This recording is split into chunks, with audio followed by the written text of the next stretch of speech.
Məşhur fırlanma sualının asan izahı. Artıq bir neçə dövlət qulluğuna qəbul imtahanında fırlanma sualları ilə qarşılaşırıq. Lakin tələbələr bu sualları həll etməkdə, fiqurların dönmə bucaqlarını hesablamaqda çətinlik çəkirlər.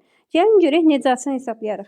Bizə deyir ki, fiqurlar saat əqrəbinin hərəkəti istiqamətində dönəndən sonra qara xətli fiqurdan qırıq-qırıq xətli fiqura keçir və bunların minimum dönmə bucaqlarının azalma ardıcılığı ilə düzülməsini istəyir.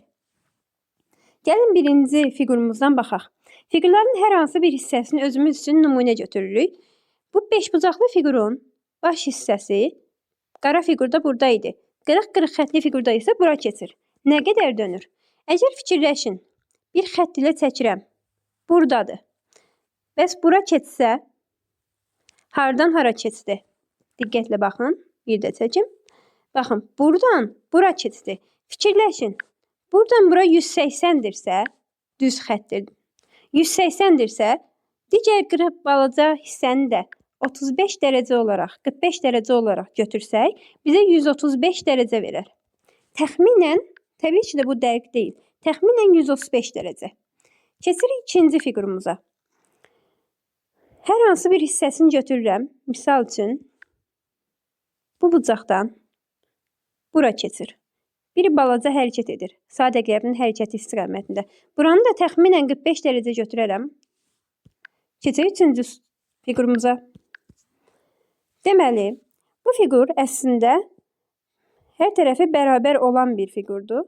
Yəni, belə fikirləşsək ki, bu hissəsindən hər hansı bir hissəsini götürə bilərik. Bura keçir. Daha dəqiq çəksək, bura keçir. Bu hissəmi neçə dərəcə götürərəm? Təxminən 80 dərəcə götürərikmi? Növbəti fiqurumuza keçək. Hansı hissəsini götürərik? Baxın, bu hissəsini götürürəm. Yəni, fiqurun bu başının hara gəlib? Və burada durubdur. Lakin, buradan bura hərəkət etməyibdir. Saat əqrəbi istiqamətində. Baxın, buradan bura gəlib. Amma bu bucağı soruşur məndən. Çünki saat əqrəbi hərəkətin istiqamətində hərəkət edir. Bu da 360-dan biraz az. Biz deyərik buna 330 dərəcə. Bu hissəyə 330 deyə bilərik.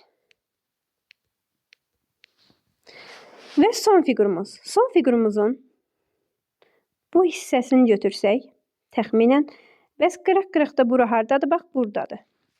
Ondasa bir xətlə buradan bura hərəkətində. Bunu da biz təxminən buradan buranı soruşur məndən. Təxminən neçə dərəcə olur? Təxminən götürsək, bunu da 330-dan daha az götürəcəyik. Təxminən 300 dərəcə götürək. 300 dərəcə. Məndən azalma ardıcıllığına dediyinə görə ən böyük hansıdır? 330, yəni 4. Sonra 5-ci fiqur 300 dərəcə dönübdür. 4-dən sonra 5. Sonra 135 dərəcə dönüb birinci fiqurum. Sonra üçüncü fiqurum 80 dərəcə dönüb və son olaraq ikinci fiqurum. Bu ardıcıllıq A variantına uyğundur.